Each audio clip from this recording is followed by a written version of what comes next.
लेकिन उसे अपनी सिस्टर जिना का कॉल आता है जो उसे याद दिलाती है कि आज उसे जिना के स्कूल में पेरेंट्स टीचर मीटिंग के लिए आना है। जिन्वू अब जल्दी से स्कूल पहुंच जाता है और उसे देख जिना हैरान हो जाती है क्योंकि वो पहले से काफी अलग लग रहा था। उसने नए कपड़े पहने थे और स्टाइलिश हेयर कट भी करवाया था। स्कूल की लड़कियां जिन्वू को देख उस पे लट्टू होने लगती हैं और इस बात पे जिना जिन्वू को चिढ़ाती भी है। मीटिंग के दौरान जिना की टीचर उसकी तारीफ करती है क्योंकि वो बहुत होशियार स्टूडेंट है। इसके बाद टीचर पूछती है कि अगर जिना को भी अवेकनिंग होती है तो क्या जिन्वू उसे हंटर बनने देगा, जिस पर जिन्वू साफ मना कर देता है क्योंकि हंटर वाले काम में बहुत खतरा होता है। ये सुन टीचर खुश होती है और उसे जिना की फ्रेंड सोंगयी के बारे में बताती है जो कि हंटर बनने की जिद पर अड़ी हुई है। बाद में जिन्वू सोंगयी से जाके मिलता है जिसे अब जाके पता चलता है कि जिन्वू जिना का ब्रदर है। जिन्वू सोंगयी को समझाने आता है लेकिन वो कहती है कि वो हंटर वाला काम कभी नहीं छोड़ेगी। ये सुन जिन्वू अब उसे अपने साथ चलने को कहता है।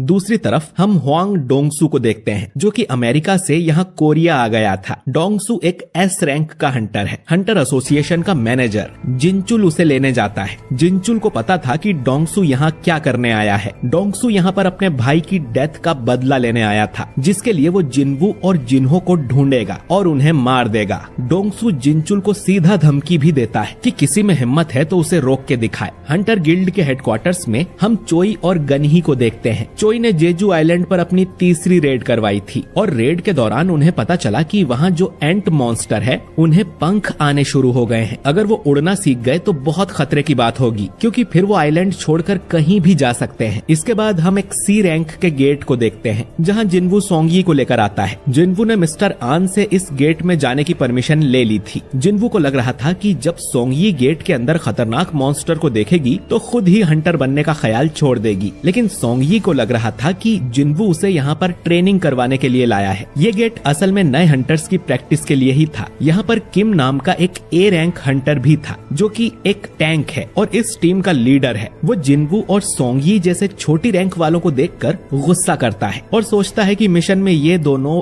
बोझ की तरह होंगे। खैर, इस पूरी टीम में टोटल 10 हंटर्स थे, एक ए रैंक का, 5 बी रैंक के, 2 सी रैंक के और जिन्वू और सोंगयी जो कि ई रैंक के हैं। जिन्वू सोचता है कि वो तो सोंगयी को इस डंजन में ले जाकर डराना चाहता था कि हंटर की लाइफ कितनी खतरे वाली होती है, पर इतनी अच्छी टीम देख उसे लगता है कि इन्हें कोई परेशानी नहीं होगी। अब ह्यून जिन्वू से आकर कहता है कि अंदर वो लड़ाई ना करे ताकि नए बच्चों को कुछ सीखने को मिले। ह्यून जानता है कि जिन्वू कितना ज्यादा स्ट्रॉन्ग है। इसके बाद ये टीम गेट के अंदर जाने लगती है। अंदर जाते ही जिन्वू को कुछ अजीब लगने लगता है और तभी ये गेट ट्रांसफॉर्म होकर रेड गेट बन जाता है। ये देख जिन्वू तुरंत ही सोंगयी को पकड़ता है और गेट से बाहर निकलने की कोशिश करता है, लेकिन ये गेट सील हो रहा था। जिन्वू चिल्लाकर आन से कहता है कि प्राइमरी स्ट्राइक टीम को तुरंत इन्फॉर्म करे, जिसके बाद ये रेड गेट सील हो जाता है। आन तुरंत ही गिल्ड मास्टर बीक यूनहो को कॉल करता है और उसे बताता है कि एक सी रैंक का गेट रेड गेट में ट्रांसफॉर्म हो गया है। जो सुन बीक तुरंत वहां आने के लिए निकल पड़ता है। इधर जिन्वू और बाकी टीम एक बर्फीली जगह पर पहुंच गई थी। सोंगयी पूछती है कि रेड गेट और नॉर्मल गेट में क्या फर्क होता है। जिन्वू बताता है कि रेड गेट ज्यादा खतरनाक होते हैं। एक बार उनमें एंटर करने के बाद ना कोई बाहर जा सकता है और ना कोई अंदर आ सकता है। ये लोग अब इस जगह से तब तक बाहर नहीं निकल सकते हैं जब तक ये यहाँ के बॉस को मार नहीं देते हैं और यहाँ के मॉन्स्टर्स भी ज्यादा खतरनाक होंगे। अचानक ही इनकी तरफ 2 एरो उड़कर आते हैं। एक एरो से एक आदमी तुरंत ही मर जाता है। दूसरा एरो सोंगयी को मारने के लिए था, लेकिन जिन्वू उसे अपने हाथ से ही पकड़ लेता है और सोंगयी को बचा लेता है। ये चीज पार्क हीजिन नोटिस करती है कि जिन्वू की स्पीड कितनी तेज है। इसके बाद ये पेड़ों पर 2 आइस एल्फ्स को देखते हैं जिन्होंने ये एरोस चलाए थे। इन लोगों ने टीम के 2 सबसे कमजोर लोगों को टारगेट किया था, यानी कि इन एल्फ्स के पास दिमाग है। जिन्वू ये देख बहुत गुस्सा होता है और अपने हाथ से उस एरो को तोड़ देता है। ये एल्फ्स इनका मजाक उड़ाते हैं और फिर जंगल में चले जाते हैं। सोंगयी कांपते हुए जिन्वू से पूछती है कि वो क्रीचर्स क्या थे।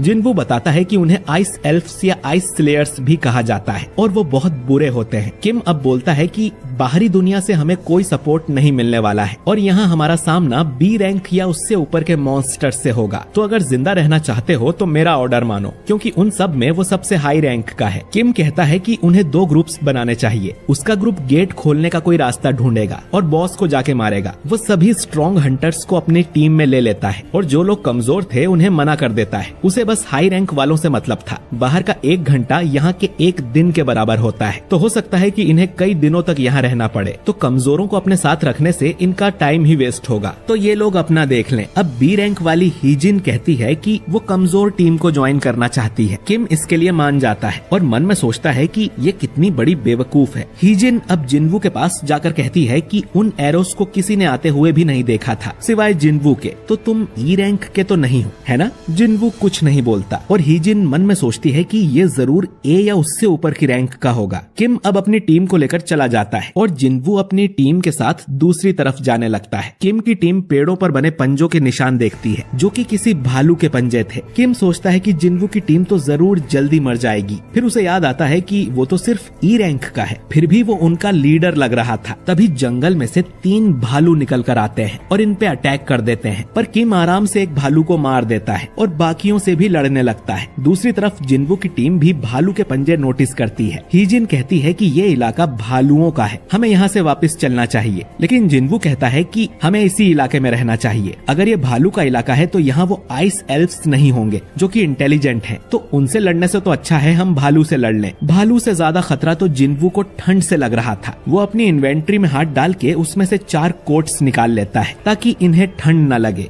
सब लोग पूछने लगते हैं कि उसने ये जादू कैसे किया। सोंगी भी पूछती है कि आखिर तुम हो कौन? जिनवू सोंगी से कहता है कि उसकी वजह से वो इस झमेले में पड़ गई है, तो उसे सुरक्षित रखना जिनवू की जिम्मेदारी है। बदले में उन सबको अपना मुंह बंद रखना है, कोई उससे किसी तरह का सवाल नहीं करेगा। तभी एक आइस बियर इनकी तरफ आता है जिससे लड़ने को जिनवू तैयार था। इधर बीक भी गेट के पास आ गया था। आन उसे बताता है कि टीम के साथ ई रैंक का जिनवू भी अंदर गया है और शायद उसे रीअवेकनिंग हुई है क्योंकि वो पहले से कहीं ज्यादा पावरफुल हो गया है। ये सुन बीक चौंक जाता है। तभी डोंगसू भी यहाँ पहुँच जाता है। वो यहाँ जिनवू को मारने आया था, लेकिन जिनवू तो अब रेड गेट के अंदर फंस गया है जिसे डोंगसू भी नहीं तोड़ सकता। जिनचुल मन में कहता है कि तुम किस्मत वाले हो जिनवू, जो डोंगसू के हाथों से बच गए। इधर जिनवू ने अकेले ही कई सारे आइस बियर्स को मार दिया था और फिर उन्हीं को पकाकर उसकी टीम खाने लगती है। इन्हें अब उतना खतरा भी नहीं है क्योंकि इलाके के लगभग सारे भालू जिनवू मार चुका था। हो सकता है कि गुफाओं में कुछ भालू बचे हों। खैर, जिनवू इनसे कहकर गया था कि खाने के बाद उसे एक्सरसाइज करनी है, लेकिन इधर जिनवू भालुओं की गुफा के सामने खड़ा था जिसमें से कई सारे भालू बाहर निकलते हैं। इनसे लड़ने के लिए अब जिनवू अपनी शैडो आर्मी को समन करता है जो जाकर ज्यादातर भालुओं को मार देते हैं। आखिर में झुंड का लीडर बाहर आता है जिसका शैडो आर्मी कुछ बिगाड़ नहीं पा रही थी, तो उसे मारने जिनवू अपने सेनापति इग्रिस को भेजता है। इग्रिस जाकर उस बड़े से भालू को आराम से मार देता है और जिनवू को पता चलता है कि इग्रिस तो उससे भी स्ट्रॉन्ग है। पिछली बार अगर वो तलवार से ही लड़ रहा होता तो जरूर जिनवू को मार देता। इधर हम दूसरे ग्रुप को देखते हैं जिनमें सभी को आइस एल्फ्स ने मार दिया था। सिर्फ किम ही जिंदा बचा था जो कि इन भयानक एल्फ्स को देखकर डर के भाग जाता है। आखिर में हम एल्फ्स के लीडर को देखते हैं। तक हमने देखा कि जिनवू डंजन के सारे भालू मार देता है। इसके बाद वो अराइज बोलता है जिससे इन भालुओं की लाशों में से उनकी शैडोज निकलती हैं और अब से ये भालू भी जिनवू की शैडो आर्मी में शामिल हो गए थे। रेड गेट को खुले 3 घंटे हो चुके हैं, यानी कि अंदर के लोगों के लिए 3 दिन बीत गए होंगे। डोंगसू कहता है कि वो जिनवू तो अब तक मर गया होगा, वो फालतू में इतनी दूर आया। फिर वो पूछता है कि जिनवू तो व्हाइट टाइगर गिल्ड का मेंबर नहीं है ना, तो फिर वो टीम के साथ अंदर कैसे गया? मैनेजर आन बोलता है कि जिनवू मेरी पहचान का है, वो सी रैंक रेड को देखना चाहता था, इसीलिए मैंने उसे अंदर जाने दिया। ये सुनकर डोंगसू आन का गला पकड़कर उसे उठा देता है। वो समझ गया था कि आन झूठ बोल रहा है। आन हमेशा ही अच्छे हंटर्स को ढूंढ कर लाता है, तो इस ई रैंक वाले जिनवू में ऐसा क्या खास है? बेक अब डोंगसू का हाथ पकड़ लेता है और उसे कहता है कि आन को जाने दो। दोनों में अब बहस होने लगती है और दोनों ही एस रैंक के हंटर्स हैं। अगर इन दोनों में लड़ाई हुई तो तबाही मच जाएगी। खैर, वो दोनों अब एक दूसरे को गुस्से में पंच मारते हैं जिससे बड़ा धमाका होता है, लेकिन जिनचुल इनके बीच आकर इनके हाथ पकड़ लेता है। जिनचुल को देख दोनों ने अपनी ताकत रोक ली थी, वरना उनके पंच से जिनचुल के दोनों हाथ डिस्ट्रॉय हो जाते। जिनचुल अब डोंगसू को बताता है कि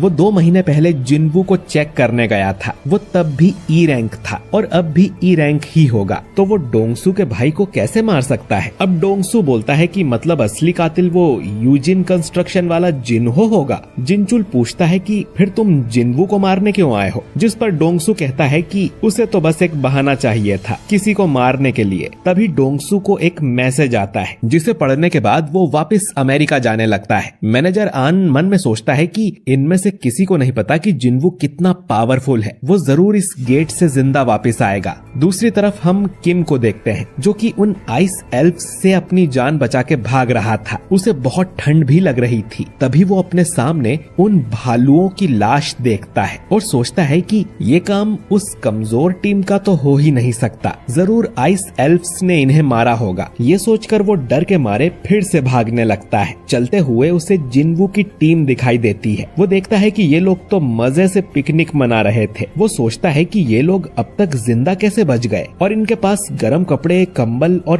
टेंट कहां से आ गया। ये देख अब किम को बहुत गुस्सा आता है। वो चिल्लाते हुए इनसे कहता है कि तुम्हारे पास ये कहां से आया? अगर ये सामान मेरी टीम के पास होता तो वो लोग भी जिंदा बच जाते। बताओ ये सामान किसने छुपा के रखा था? अब किम को समझ आया कि हीजिन उसकी टीम छोड़कर इस कमजोर टीम में क्यों चली गई थी। वो अब अपनी तलवार निकालकर इन तीनों को मारने इनकी तरफ आता है, जबकि वो जानता था कि इन सब के पीछे जरूर उस जिन्वू का हाथ है। अब किम इनका कुछ कर पाता उससे पहले ही जिन्वू यहाँ आ जाता है और उसके सिर पे एक टपली मारता है, जिससे किम लुढ़कता हुआ बहुत दूर जाके गिरता है। जिन्वू अब कहता है कि सामने आओ। तुम्हारा ऑरा इतना स्ट्रॉन्ग है कि गायब होने के बाद भी वो उन्हें नोटिस कर पा रहा है। असल में आइस एल्फ्स का लीडर अपनी सेना के साथ यहाँ आ गया था, जिसका नाम बारका है। ये जिन्वू से बातें करने लगता है और जिन्वू भी उसकी बात का जवाब देता है। लेकिन अजीब बात ये थी कि ये एल्फ्स कोई और ही भाषा बोल रहे थे और इनकी बातें सिर्फ जिन्वू ही समझ पा रहा था। जिन्वू भी सोचता है कि शायद सिस्टम की वजह से वो इनकी लैंग्वेज समझ पा रहा है। बारका अब कहता है कि मेरे दोस्त से मिलो जिसने तुम लोगों पर तीर चलाए थे। इसने बताया कि इंसानों के बीच एक बहुत स्ट्रॉन्ग आदमी मौजूद है और वो जिन्वू से फाइट करना चाहता है। बारका की बात खत्म भी नहीं हुई थी कि उससे पहले ही जिन्वू उस एल्फ की गर्दन उड़ा देता है, जो देख बारका भी समझ जाता है कि जिन्वू में जरूर कोई बात है। जिन्वू बारका पर भी अटैक करता है, लेकिन वो उसके अटैक से बच जाता है। बारका अब रिवील करता है कि उन सभी मैजिक बीस्ट्स के अंदर एक आवाज होती है जो उन्हें इंसानों को मारने का बोलती है, लेकिन ये आवाज जिन्वू को मारने का नहीं बोल रही थी। तो उसे लग रहा था कि जिन्वू कोई इंसान नहीं है। जिन्वू अब सोचता है कि उसका सिस्टम भी तो उसे ऐसे ही ऑर्डर्स देता है। शायद जिन्वू सिस्टम का एक प्लेयर है, इसीलिए ये लोग उसे इंसान नहीं समझ रहे। बारका अब जिन्वू से कहता है कि हमें समझौता करना चाहिए। तुम्हारे पीछे छुपे इंसान हमें दे दो और हम तुम्हें जाने देंगे। जिन्वू पूछता है कि आखिर तुम लोग हो कौन और इंसानों को क्यों मारना चाहते हो? बारका बताने लगता है कि आखिर वो कौन है, लेकिन अचानक ही उसमें कुछ ग्लिच होता है और वो फिर से अपनी लाइन रिपीट करता है कि इंसानों को हमें सौंप दो। जिन्वू भी ये ग्लिच नोटिस कर लेता है और सोचता है कि आखिर वो क्या था। खैर, जिन्वू अब बारका के ऑफर को साफ मना कर देता है, जिस पर बारका कहता है कि मेरी सेना में ज्यादा लोग हैं। ये सुन जिन्वू भी अपनी शैडो आर्मी को समन करता है, जिसमें अब वो आइस बियर भी थे। बाकी लोग ये देख चौंक जाते हैं कि जिन्वू के पास ऐसी आर्मी है। इसके बाद जिन्वू और बारका की सेना में युद्ध होने लगता है। हीजिन बाकी लोगों को लेकर जंगल की तरफ जाने लगती है, क्योंकि इस लड़ाई में उनका कोई काम नहीं है। 3 एल्फ्स उन पर तीर मारने की कोशिश करते हैं, लेकिन जिन्वू उस तीर को हवा में ही पकड़कर उससे उन तीनों एल्फ्स को मार देता है। जिन्वू सोचता है कि उसकी सेना तो कुछ टाइम तक टिक जाएगी, लेकिन एल्फ्स का बॉस बारका बहुत स्ट्रॉन्ग है, जिन्वू से भी ज्यादा स्ट्रॉन्ग। इग्रिस के साथ मिलकर भी बारका को हराना आसान नहीं होगा। उसे एक और पावरफुल सोल्जर चाहिए। जिन्वू और बारका अब लड़ाई करते हैं, लेकिन जिन्वू उसका कुछ नहीं बिगाड़ पाता। तभी जिन्वू की शैडो आर्मी में जो 3 जादूगर थे वो बारका के ऊपर बड़ा सा धमाका कर देते हैं, पर उससे बारका को कुछ नहीं होता। इधर किम को भी होश आ जाता है और जिन्वू को सामने देख वो उसे मारने के लिए उसकी तरफ दौड़ने लगता है। जिन्वू अब इग्रिस को बुलाकर उससे किम को मरवा देता है और फिर अराइज कहकर किम की लाश में से उसकी शैडो बाहर निकाल लेता है, जो कि बहुत खतरनाक लग रहा था। और ये भी अब जिन्वू की सेना का सिपाही बन गया है। जिन्वू कहता है कि अब से तुम्हारा नाम आयरन होगा। बारका अब आयरन पर हमला करता है और देखता है कि आयरन दिमाग से पैदल है, लेकिन उसमें ताकत बहुत है। इधर सोंगयी हीजिन हीजिन से पूछती है कि क्या सारे डंजन्स में इसी तरह युद्ध होते हैं। हीजिन कहती है कि बिल्कुल नहीं, वो तो पहली बार ऐसी लड़ाई देख रही है। खैर, इधर जिन्वू, आयरन और इग्रिस तीनों मिलकर बारका से लड़ने लगते हैं। बारका तीनों को ही अच्छी फाइट दे रहा था। जिन्वू उसके अंदर एक चाकू घुसा देता है, लेकिन बारका को ज्यादा चोट नहीं आती और वो कहता है कि मुझे हल्के में समझना बंद करो। जिन्वू कहता है कि तुम सच में काफी स्ट्रॉन्ग हो, लेकिन तुम्हारी सेना कहाँ गई? बारका देखता है कि उसकी पूरी सेना को जिन्वू की शैडो आर्मी ने मार दिया था। बारका अब गुस्से में जिन्वू की तरफ आता है। जिन्वू अपना डैगर उसकी तरफ फेंकता है और फिर अपनी टेलीकिनेसिस की पावर से बारका को पीछे से मारने की सोचता है, लेकिन बारका अपना चाकू सामने कर देता है जिससे वो टूट जाता है। इसके बाद आयरन बारका को पीछे से पकड़ लेता है और जादूगर फिर से उस पर बड़ा धमाका करते हैं, लेकिन बारका को कुछ नहीं होता। वो आयरन के टुकड़े कर देता है और कहता है कि मैं तुम सबको मार डालूंगा। लेकिन तभी जिन्वू स्टेल्थ का यूज कर उसके पास आ गया था। वो उसके अंदर अपना चाकू घुसा देता है। इसके बाद वो आयरन को फिर से समन करता है और आयरन अपना बड़ा सा हथौड़ा बारका के मुंह पर मार देता है, जिससे आखिरकार बारका का अंत हो जाता है। जिन्वू देखता है कि आयरन मारने के बाद भी बारका को हथौड़े से पीट रहा था, तो वो उसे रुकने को बोलता है और कहता है कि थोड़ा तमीज से रहा करो। इतना कहकर जिन्वू और इग्रिस भी उससे मुंह मोड़कर चले जाते हैं। फिर वो जादूगरों की तरफ देखता है जो डर के मारे उसके लिए चीयर करने लगते हैं। जिन्वू के साथ ही चैन की सांस लेते हैं और क्योंकि जिन्वू ने डंजन के बॉस को मार दिया था तो इनके लिए बाहर जाने का गेट भी खुल जाता है, जो देख सभी खुश हो जाते हैं। जिन्वू सोचता है कि जाने से पहले उसे बारका को भी अपनी शैडो आर्मी में शामिल कर लेना चाहिए। इधर आन कहता है कि अब तक तो गेट के अंदर एक हफ्ता बीत गया होगा। वो प्रेसिडेंट बेक से घर जाके आराम करने को कहता है, लेकिन बेक कहता है कि उनकी गिल्ड के मेंबर्स अंदर फंसे हुए हैं तो वो यहाँ से नहीं जाएगा। तभी ये रेड गेट बदल कर ब्लू हो जाता है और हंटर्स उसमें से बाहर आने लगते हैं और बेक ये देखकर हैरान हो जाता है। ए रैंक का किम जिंदा नहीं बचा, बल्कि जितने भी लो रैंक के हंटर्स थे वो ही जिंदा बच के आए हैं। जिन्वू को देख आन खुश हो जाता है। उसने तो बोला था कि जिन्वू को कुछ नहीं होगा। इसके बाद वो गेट बंद हो जाता है। जिन्वू अब सोंगयी से कहता है कि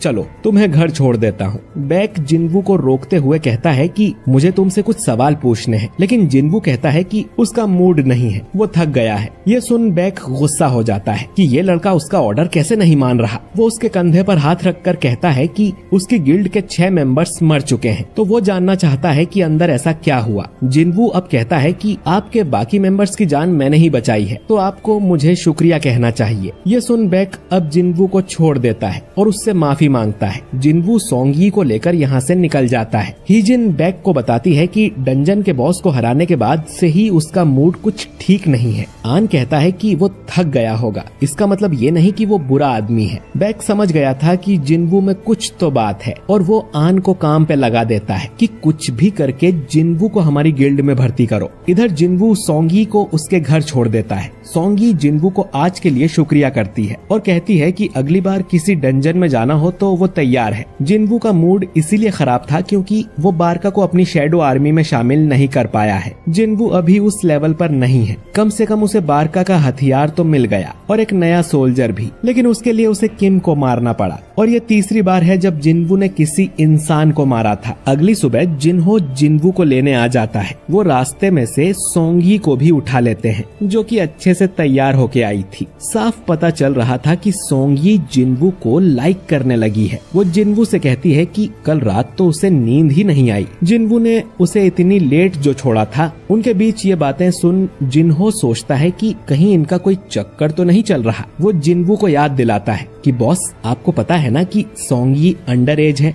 जिस पर जिन्वू कहता है कि हाँ तो।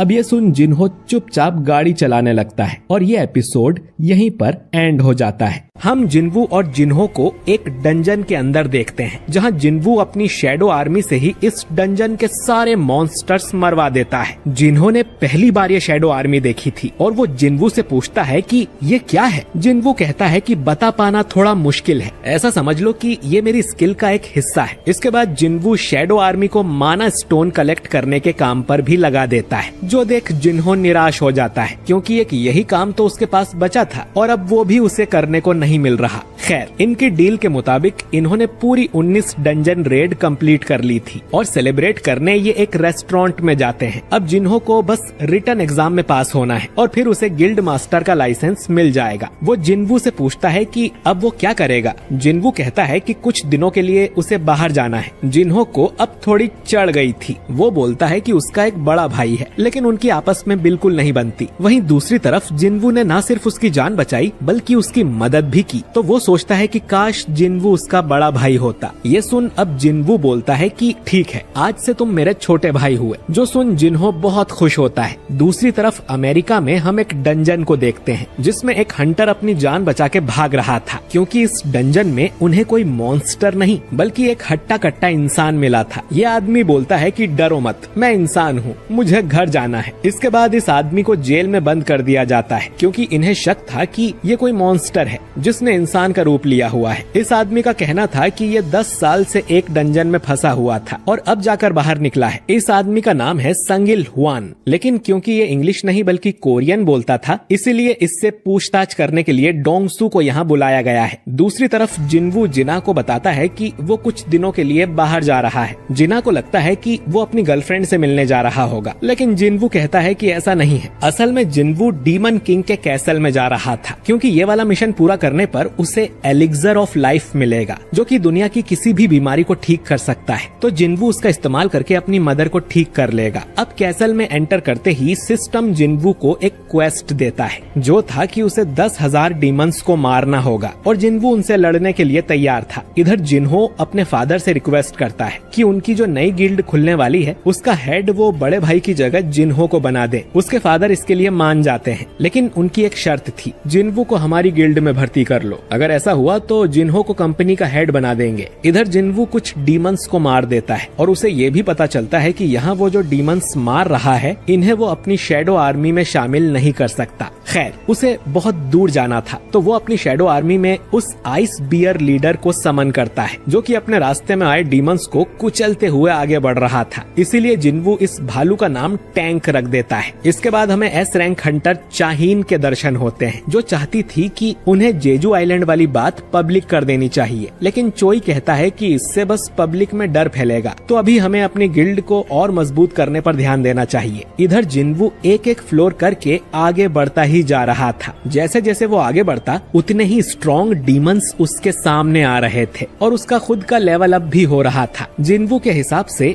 इस कैसल में पूरे 100 लेवल्स यानी फ्लोर्स होंगे और टॉप फ्लोर तक पहुंचने में उसे हफ्ते से भी ज्यादा टाइम लग सकता है। जिन्वू अपने साथ जो खाना लाया था वो खत्म हो रहा था और ज्यादा दिन वो यहाँ रुका तो जिना को चिंता होने लगेगी। 50वें फ्लोर पर जिन्वू के सामने एक डीमन बॉस आता है जिसका नाम वल्कन है। जिन्वू अपनी शैडो आर्मी समन करता है, जो कि वल्कन की सेना से लड़ेंगे और वल्कन को खुद जिन्वू मारेगा। दोनों सेना में युद्ध होने लगता है। अब वल्कन देखने में तो बहुत बड़ा और मोटा था, लेकिन उसकी स्पीड बहुत ही ज्यादा तेज थी। पलक झपकते ही वो जिन्वू पर हमला कर रहा था। जिन्वू उससे लड़ने लगता है और इनके बीच कमाल की फाइट होती है और इसका एनिमेशन भी बहुत शानदार था। खैर, जिन्वू को उस पर अटैक करने का मौका ही नहीं मिल रहा था। जिन्वू अब एक बिल्डिंग पर चढ़कर वल्कन का ध्यान भटकाता है और फिर चाकू से उसे मार देता है। दूसरी तरफ डोंगसू इलहुआन से पूछताछ करने अमेरिका आ गया था। इलहुआन उससे पूछता है कि पिछले 10 सालों में इंसानों को गेट्स और मैजिक बीस्ट्स के बारे में कितना पता चला है, और ये सब तो कुछ भी नहीं है। असली तबाही तो अब आने वाली है और मेरा काम उसी तबाही को रोकने का है। डोंगसू को ये भी पता चलता है कि इस आदमी की एक वाइफ और 2 बच्चे भी हैं और इसके बेटे का नाम था सांग जिनवू।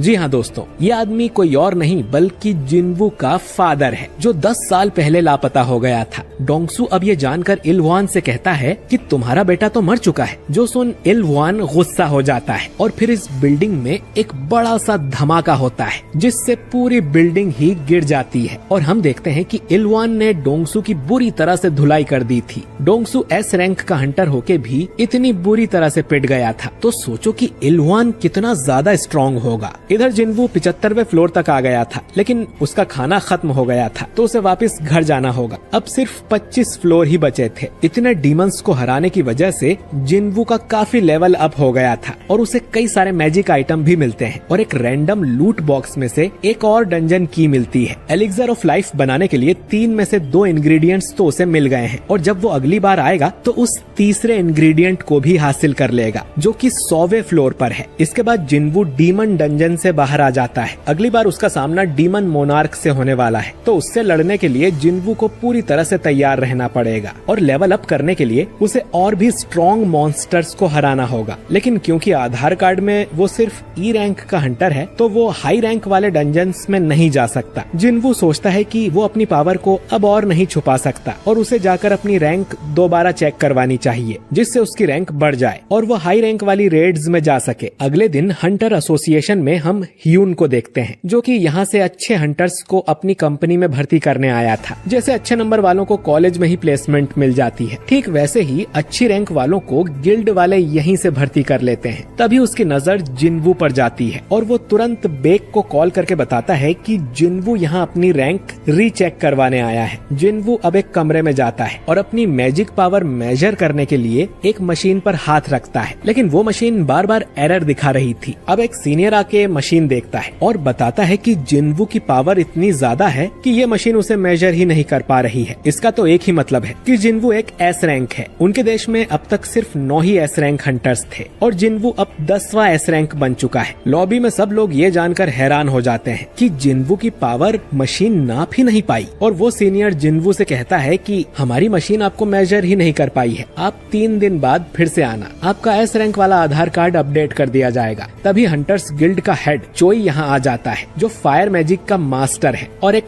एस रैंक हंटर है। ये जिन्वू का ऑरा देखते ही समझ जाता है कि वो कितना स्ट्रॉन्ग है। वो जिन्वू को नमस्ते बोलता है और पूछता है कि उसने कौन सी गिल्ड में जाने का फैसला किया है, क्या हम बैठकर बात कर सकते हैं। लेकिन जिन्वू ये बोलकर यहाँ से निकल जाता है कि छुट्टा नहीं है भाई, आगे बढ़ो। जो देख चोई को यकीन नहीं होता क्योंकि इस दुनिया में एस रैंक हंटर्स सेलिब्रिटी से कम नहीं होते और जिन्वू ने तो चोई को पूछा भी नहीं। तभी बेक भी भागते हुए यहाँ आता है और उसे देख चोई समझ जाता है कि ये भी जिन्वू को भर्ती करने आया है। जिन्वू अपनी मदर से मिलने हॉस्पिटल जाता है और प्रॉमिस करता है कि वो जल्द ही उन्हें ठीक कर देगा। बाहर निकलते ही उसे जिनचुल मिलता है जो बताता है कि हंटर एसोसिएशन के चेयरमैन गोगन ही उससे मिलना चाहते हैं। गन ही इस देश के पहले एस रैंक हंटर थे और 80 साल के होने के बाद भी वो जिन्वू जितने पावरफुल हैं। गन ही जिन्वू को एस रैंक मिलने पर बधाई देते हैं और जिन्वू को सीधा हंटर एसोसिएशन में जॉब ऑफर करते हैं। दोस्तों, जो 5 प्राइवेट गिल्ड्स हैं वो हंटर एसोसिएशन के अंडर ही आते हैं। मानो कि गिल्ड प्राइवेट कॉलेज है और एसोसिएशन सरकारी यूनिवर्सिटी। जिन्वू को सीधा सरकारी नौकरी मिली थी जिससे उसकी लाइफ सेट हो जाएगी और तगड़ा दहेज भी मिलेगा। लेकिन सरकारी नौकरी में ज्यादा काम करना होता नहीं है। जिन्वू तो लेवल अप करने के लिए हाई रैंक डंजन्स में जाना और मॉन्स्टर्स को मारना चाहता है, इसीलिए वो गन ही के ऑफर को मना कर देता है और गन ही उसके फैसले की इज्जत करते हुए उसे जाने देता है। इधर डोंगसू हॉस्पिटल में पड़ा हुआ था। उसका चीफ आकर पूछता है कि वो इल्हुआन कोई मैजिक बीस्ट था क्या, जिस पे डोंगसू बोलता है कि मेरी हालत देखकर क्या लगता है। चीफ बताता है कि हम उसे ढूंढ रहे हैं, लेकिन जिसने तुम्हारी धुलाई कर दी उसे कोई और तो क्या ही पकड़ पाएगा। डोंगसू को याद आता है कि इल्हुआन ने उससे कहा था कि तुम्हारी भलाई इसी में है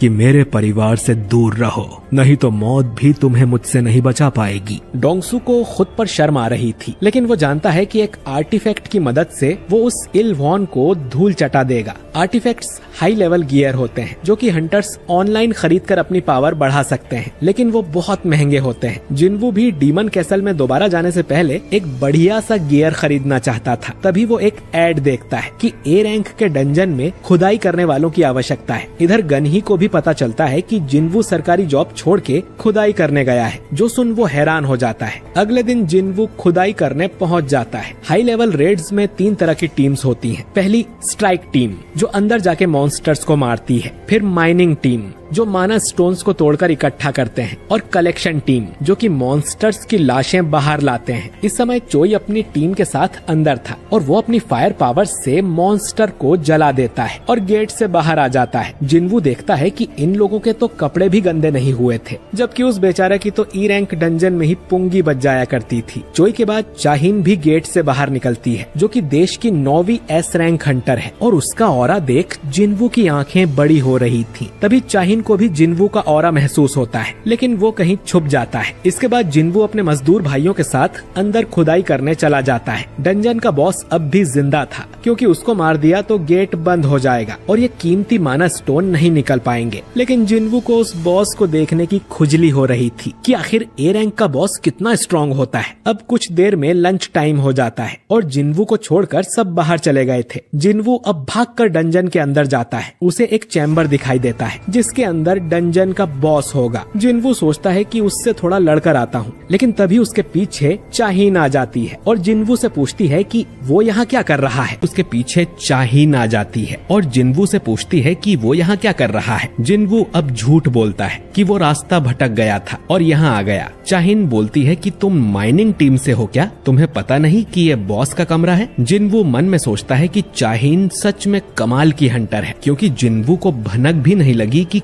कब वो उसके पीछे आ गई। जिन्वू ने अपने हथियार को गायब कर दिया था और चाहिन सोचती है कि उसे वहम हुआ था क्या? इसके हाथ में तो अभी एक हथियार था। चाहिन जिन्वू को यहाँ से बाहर निकलने को बोलती है, क्योंकि अगर उसने बॉस को भड़का दिया तो पूरी माइनिंग टीम पर खतरा आ जाएगा। जिन्वू यहाँ से जाने लगता है। अब जैसे ही वो चाहिन के पास से गुजरता है तो चाहिन को कुछ महसूस होता है और वो जिन्वू को रोक कर उसका शरीर सूंघने लगती है और बोलती है कि तुम में से तो बदबू नहीं आ रही, तुम सच में हंटर ही हो ना? इसके बाद वो आईडी कार्ड पर जिन्वू का नाम और रैंक देखती है और कहती है कि तुम जा सकते हो। दोस्तों, असल में चाहिन की नोज बहुत सेंसिटिव है और उसे हंटर्स और मॉन्स्टर्स में से बहुत ज्यादा बदबू आती है, इसीलिए वो हमेशा अपनी नाक पर रुमाल रखती है। लेकिन जिन्वू पहला ऐसा हंटर था जिसमें से उसे बदबू नहीं आ रही थी, बल्कि खुशबू आ रही थी। जिन्वू अब माइनिंग टीम के पास चला जाता है, जो कहते हैं कि तुमने चाहिन से बात की, तुम तो बड़े किस्मत वाले हो। वो लंच टाइम में डंजन में आती रहती है बॉस पर नजर रखने के लिए कि कहीं वो बाहर निकल के सभी मजदूरों को मार ना दे, और उसे हंटर्स में से बहुत बदबू आती है, इसीलिए वो अपने साथ रुमाल रखती है। जिन्वू अब सोचने लगता है कि उसकी स्मेल बाकी हंटर्स जैसी क्यों नहीं है। बारका ने भी कहा था कि वो बाकी इंसानों से अलग है, शायद वो सिस्टम का प्लेयर है इसीलिए। शाम को जिन्वू को उसकी दिहाड़ी मिल जाती है। टीम लीडर जिन्वू की तारीफ भी करता है, क्योंकि उसकी वजह से इनका काम जल्दी खत्म हो गया था। वो इतने सालों से ये काम कर रहा है, लेकिन जिन्वू जितना मेहनती लड़का उसने नहीं देखा। वो जिन्वू को अपनी माइनिंग टीम में जॉब देने को बोलता है। जिन्वू इसके लिए मना करता है, क्योंकि वो तो बस ये देखने आया था कि ए रैंक डंजन की रेड कैसी होती है, और 2 दिन बाद उसकी रैंक भी अपडेट होने वाली है। लेकिन लीडर से उसे पता चलता है कि हंटर गिल्ड कल भी एक ए रैंक डंजन में घुसने वाली है, लेकिन कल की स्ट्राइक टीम दूसरी रहेगी। अब ये सुन जिन्वू कल भी आने के लिए मान जाता है, जो सुन लीडर खुश हो जाता है और बोलता है कि कल वो बॉस से कहकर जिन्वू को डबल पगार दिलवाएगा, क्योंकि जिन्वू अकेला 5 लोगों के बराबर काम कर रहा था। रात को चाहिन किसी को कॉल करके उससे जिन्वू के बारे में इंफॉर्मेशन मांगती है, जिस पर वो आदमी कहता है कि मिस्टर चोई ने भी कल यही पूछा था, लेकिन जिन्वू के बारे में सारी इंफॉर्मेशन एसोसिएशन ने सील कर दी है। इतने लो रैंक वाले हंटर के लिए कभी ऐसा नहीं हुआ था। जिन्वू में जरूर कुछ खास है। चाहिन अब सोचती है कि वो इतने सारे हंटर्स से मिली है, लेकिन ये पहली बार है जब उसे किसी हंटर में से इतनी अच्छी खुशबू आई हो। अगले दिन भी जिन्वू मजदूरी करने जाता है और उसे देख माइनिंग टीम के लोग काफी खुश होते हैं। इन्हें देख जिन्वू को अपनी पुरानी टीम की याद आने लगती है। सबसे पहले ये लोग एक सी रैंक के डंजन में खुदाई करते हैं और जिन्वू की वजह से ये काम भी जल्दी हो जाता है। लंच के बाद उन्हें ए रैंक डंजन में जाना था। लीडर फिर से जिन्वू को जॉब का ऑफर देता है कि वो उसे 5 गुना ज्यादा पगार देगा, लेकिन जिन्वू मना कर देता है। तभी इनके पास कैप्टन सॉन कीहून आता है, जो कि आज की अटैक टीम का लीडर है। उसे एक आदमी चाहिए था जो कि उनका सामान उठा सके, क्योंकि उसका कुली आज काम पे नहीं आया है। माइनिंग टीम में सभी लोग छोटी रैंक के हैं, तो ए रैंक के डंजन में लड़ाई के समय जाने में उन्हें डर लग रहा था, भले ही उन्हें ज्यादा पैसे क्यों न मिले।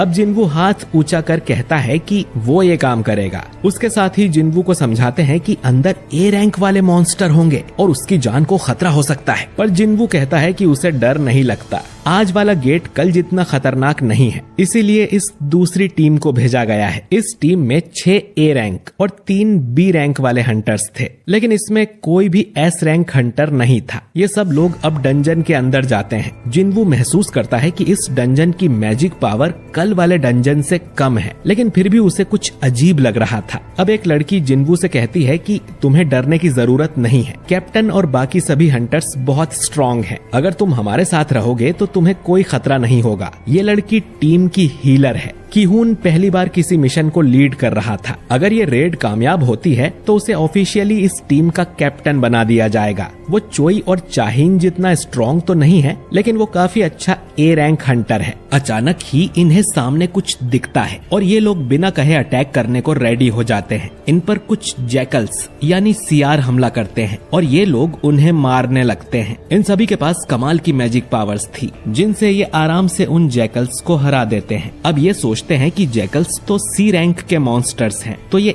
ए रैंक के डंजन में क्या कर रहे हैं, क्योंकि यहाँ इनके शिकार लायक कुछ भी नहीं है, तो इन्हें तो मर जाना चाहिए था। जिन्वू को अब इनके गले पर पट्टा बंधा हुआ दिखता है, यानी कि इन्हें किसी ने पाला था। तभी इनके सामने कुछ मॉन्स्टर आते हैं जिनका नाम हाई ऑर्क्स है। इन्हें देख सब डर जाते हैं क्योंकि ये इंटेलिजेंट मॉन्स्टर होते हैं। ये ऑर्क्स अब हंटर पे हमला करने लगते हैं और इनकी पावर बहुत ज्यादा थी। ये ऑर्क्स सीधा ही कमजोर हीलर्स को निशाना बनाते हैं। जादूगर उनसे लड़ते हैं, लेकिन उनके जादू का ऑर्क्स पर असर नहीं हो रहा था। एक लड़की अपने जादू से इन्हें बांधने की कोशिश करती है, लेकिन ये काफी स्ट्रॉन्ग थे तो आराम से छूट जाते हैं। एक जादूगर अपने फायर सोल्जर्स को समन करता है और उन्हें लड़ने को बोलता है। बाकी हंटर भी इन ऑर्क्स से लड़ने की कोशिश कर रहे थे, लेकिन वो इनके सामने कमजोर थे। ये लोग नंबर में भी ऑर्क्स के मुकाबले कम थे। ए रैंक को इनसे लड़ने में दिक्कत हो रही थी, तो बी रैंक तो इनके सामने टिकेंगे ही नहीं। एक ऑर्क अब एक बी रैंक वाले हंटर का हाथ काट देता है। ली नाम की हंटर अपने मैजिक से उस ऑर्क को पकड़ लेती है और हीलर उस हंटर के हाथ को वापस से ठीक कर देती है।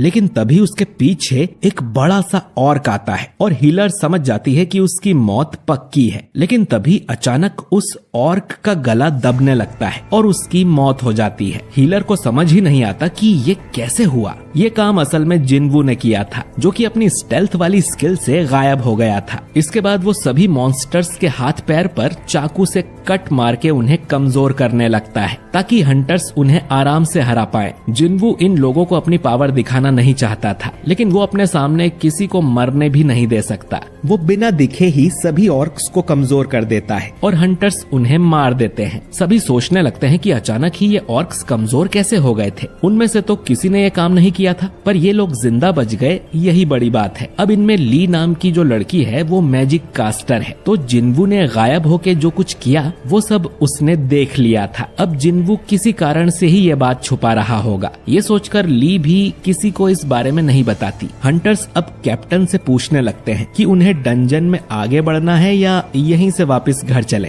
क्योंकि ये काम उनके बस का तो नहीं है। किहुन अब फैसला लेता है कि उन्हें यहीं से वापस लौट जाना चाहिए, लेकिन वापस जाते समय ये देखते हैं कि गेट पर किसी ने बैरियर लगा दिया था, यानी कि ये अब बाहर नहीं जा सकते हैं। ली कहती है कि वो इस बैरियर को तोड़ सकती है, लेकिन उसे टाइम लगेगा और इस डंजन में कोई हाई लेवल का मॉन्स्टर है जिसने ये बैरियर लगाया होगा। लेकिन जादूगर जब इस बैरियर को तोड़ने की कोशिश करते हैं तो उनकी हालत खराब हो जाती है। तभी इन सबको भयानक मैजिक पावर महसूस होती है और ये लोग पीछे मुड़कर देखते हैं कि अब तो उन हाई ऑर्क्स की पूरी सेना ही आ गई थी। अगर ये इनसे लड़े तो ये पक्का मारे जाएंगे। ऑर्क्स में से अब एक मॉन्स्टर आगे आता है और किहुन भी उसके पास जाता है। ये ऑर्क अपनी भाषा में इन्हें कुछ कहता है जो कि किसी को समझ नहीं आता। इसके बाद इस ऑर्क को इसका बॉस पजेस कर लेता है और बोलता है कि इंसानों, मेरा नाम करगलगन है और मैं तुमसे मिलना चाहता हूँ।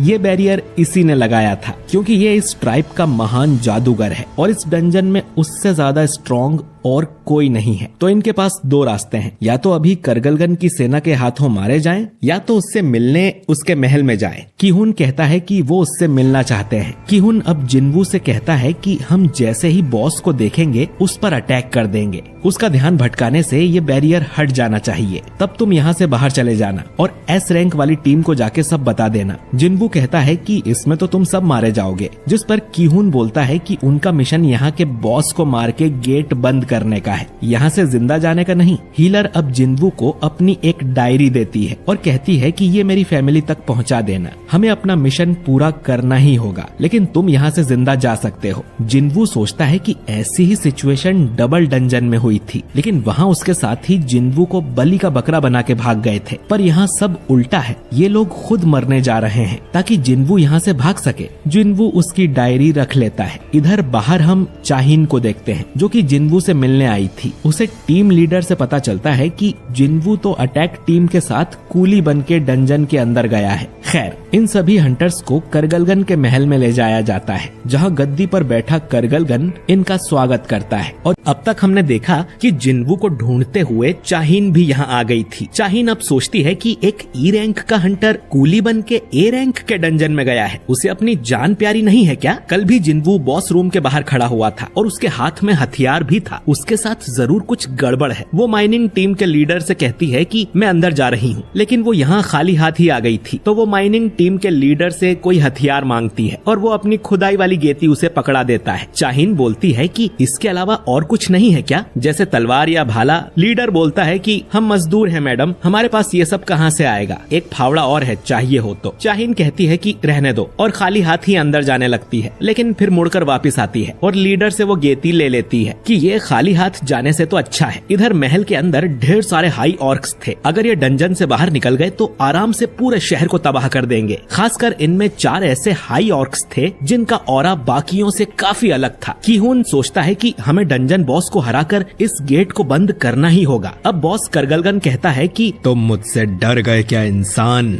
ऐसा कहकर वो अपना मास्क हटाता है और फिर हंटर्स को उसमें से खतरनाक मैजिक पावर महसूस होती है। उसके मुकाबले तो ये हंटर्स 3rd क्लास जादूगर भी नहीं थे। कीहून पूछता है कि तुम हमें यहाँ पर क्यों लेकर आए हो, जिस पर करगलगन कहता है कि तुम सब बस एंटरटेनमेंट हो, मैं तुम सभी को एक एक करके तड़पा तड़पा के मारूंगा और खाऊंगा, जिससे मेरी सेना का भी टाइम पास होगा। कीहून सोचता है कि हम इनके लिए बस टाइम पास हैं। तभी बॉस की नजर जिन्वू पर जाती है और वो सोचता है कि इन इंसानों के बीच में ये कौन आ गया है। कीहून अब अपनी टीम से चिल्लाकर कहता है कि हमला करो, लेकिन उसकी टीम के लोग इतने डर गए थे कि कोई भी आगे नहीं आता। कीहून अकेला ही बॉस की तरफ भागता है, लेकिन बॉस के सामने एक शील्ड थी जिस पर कीहून खरोच भी नहीं मार पाता। इसके बाद बॉस ग्रेविटेशनल मैजिक का यूज करता है और कीहून को ऊपर उठाकर जमीन में घुसेड़ देता है और किसी रबर की बॉल की तरह उसे बार बार ऊपर नीचे पटकने लगता है। अब अचानक ही जिन्वू कीहून को कैच करता है और कहता है कि ये डंजन खाली करना आप हंटर्स का काम है, मैं इसमें दखल नहीं दे सकता, लेकिन अब पूरी टीम ही खतरे में है, तो क्या मैं इन सभी मॉन्स्टर्स को मार सकता हूँ? इतना कह के वो एक ऑर्क को अपने मैजिक से हवा में उड़ा देता है। कीहून बोलता है कि प्लीज इन्हें मार दो, क्योंकि हमसे तो कुछ होगा नहीं। बॉस कहता है कि ज्यादा उड़ो मत, तुम इतने भी स्ट्रॉन्ग नहीं हो। जिन्वू बोलता है कि सही कहा, तुमसे ज्यादा स्ट्रॉन्ग बॉस का सामना अब तक मैंने नहीं किया है, हम दोनों में फर्क सिर्फ इतना है कि मैं तुम्हें हरा दूंगा। इतना कहकर जिन्वू अपनी शैडो आर्मी को समन कर लेता है, जो देख सब हैरान थे। इधर डंजन के बाहर जिनचुल भी आ जाता है। वो देखने आया था कि जिन्वू यहाँ पर मजदूरी क्यों कर रहा है, वो भी 2 दिनों तक। वो लीडर से पूछता है कि हंटर जिन्वू कहाँ पर है। अब ये सुन एक मजदूर कहता है कि मैं जानता था उस लड़के में कुछ गड़बड़ है, उसने मुझे इतने डरावने तरीके से देखा था जैसे कि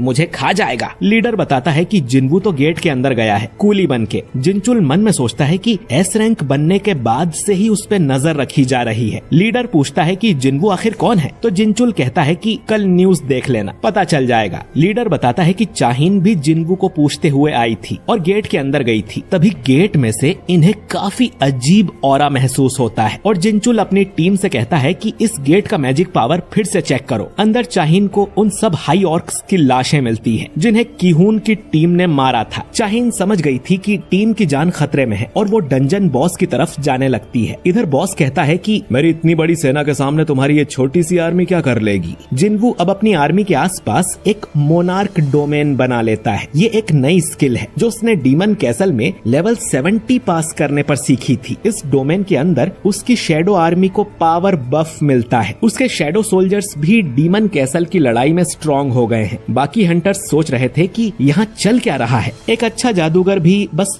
2 सोल्जर्स को समन कर सकता है, इतनी ज्यादा पावर एक इंसान में कैसे हो सकती है। अब बॉस की सेना शैडो आर्मी पर अटैक करती है, लेकिन जिन्वू की आर्मी ज्यादा स्ट्रॉन्ग थी। आयरन और इग्रिस तो अकेले ही 10-10 मॉन्स्टर्स को मार रहे थे और जिन्वू खुद भी इन्हें गाजर मूली की तरह काट देता है। हंटर टीम सोचती है कि ये तो चाहीन जितना स्ट्रॉन्ग है, ये कूली कूली का काम क्यों कर रहा था। बॉस अब फायर ड्रैगन वाला मैजिक कर जिन्वू के कुछ सोल्जर्स जला देता है और कहता है कि तुम्हारे सोल्जर्स बस कठपुतली हैं। जिन्वू कहता है कि वो अपनी शैडो आर्मी को जितनी बार चाहे उतनी बार फिर से जिंदा कर सकता है। बॉस अब एक बड़ी सी शील्ड जिन्वू को दे मारता है, लेकिन वो उससे बच जाता है। फिर बॉस ग्रेविटेशनल मैजिक का यूज कर इन पे पत्थर की बारिश कर देता है और कहता है कि फिर मैं तुम्हारी शैडो आर्मी को तब तक मारता रहूंगा जब तक तुम्हारी मैजिक पावर खत्म ना हो जाए। वो फिर से फायर वाला मैजिक करता है और शैडो आर्मी को जला देता है। किहुन की टीम तो बस इधर उधर भागती फिर रही थी। जिन्वू समझ गया था कि अपनी मैजिक पावर का यूज कर बॉस जिन्वू को उससे दूर रखने की कोशिश कर रहा है। इधर जिनचुल को पता चलता है कि इस डंजन की मैजिक पावर एस रैंक के बहुत ही करीब है। जिनचुल कहता है कि मास्टर ऑफ हंटर्स को कांटेक्ट करो, हमें अटैक टीम की हेल्प करने अंदर जाना होगा। इधर नंबर में बॉस की सेना ज्यादा थी और शैडो आर्मी पर भारी पड़ रही थी। जिन्वू की मैजिक पावर जल्द ही खाली हो जाएगी और वो अकेला ही बचेगा। जिन्वू अब अपनी इन्वेंट्री में से एक माना बॉटल निकाल के अपनी मैजिक पावर बढ़ा लेता है और फिर अराइज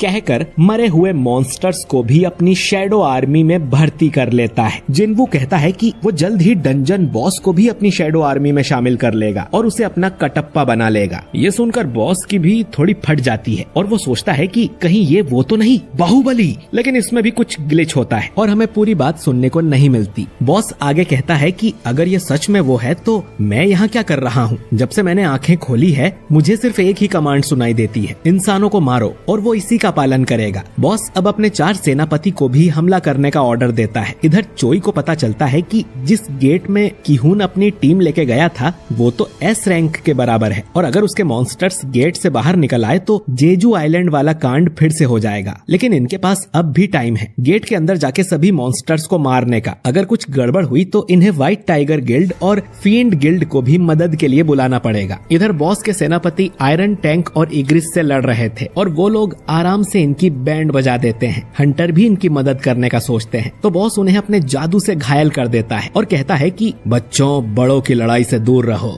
बॉस अब खुद लड़ने नीचे आता है और जिन्वू पर अपने जहर वाले जादू से अटैक करता है, लेकिन जहर और कर्स वाले जादू का जिन्वू पर कोई असर ही नहीं होता। वो अब अपने 2 जादूगरों को बुलाकर एक बड़ा सा आग का गोला बॉस की तरफ फेंकता है जो कि उसकी शील्ड को तोड़ता हुआ सीधा उसके मुंह पे जाके लगता है। चाहीन आके देखती है कि यहाँ ये चल क्या रहा है। हंटर्स की टीम तो किहुन को हील करने में लगी हुई थी। बॉस अब अपने जादू से बहुत बड़ा हो जाता है और जिन्वू को कुचलने की कोशिश करता है, लेकिन जिन्वू तुरंत ही वहाँ से हट जाता है और बोलता है कि मुझे जायंट्स पसंद नहीं है। बॉस अपने आग वाले जादू से अटैक करता है जिसमें शैडो आर्मी के साथ अपनी सेना भी जला देता है, लेकिन जिन्वू को तो खरोच भी नहीं आती और वो अपना डैगर बॉस की आंख में घुसा देता है। बॉस एक जादूगर है तो अपनी सेना के बिना वो कमजोर है और एक लड़ाई वाला हंटर आराम से जादूगर को हरा सकता है। बॉस फिर से जिन्वू पर आग से हमला करता है पर जिन्वू बच जाता है। उसके डैगर वाले हमले से बॉस को ज्यादा चोट नहीं आई थी तो वो एक बड़ी सी चेन से बॉस को बांध देता है और नीचे गिरा देता है। अब तक जिनचुल भी यहाँ आ चुका था। वो चाहिन से कहता है कि वो यहाँ अटैक टीम की मदद करने आया था, पर अब जिन्वू को देख लगता है कि उन्हें आने की जरूरत ही नहीं थी। चाहिन समझ जाती है कि जिन्वू जरूर कोई टॉप टियर फाइटर है जिसे जिनचुल भी जानता है। वो पूछती है कि आखिर ये हैंडसम नौजवान बाहुबली है कौन। जिनचुल कहता है कि मुझे भी ज्यादा नहीं पता। खैर, जिन्वू ने बॉस के 4 सेनापति भी अपनी शैडो आर्मी में शामिल कर लिए थे। बॉस चिल्लाता है, कुछ भी हो जाए मैं झुकेगा नहीं साला। करगलगन नाम सुन के चोमू समझा क्या? फायर है मैं।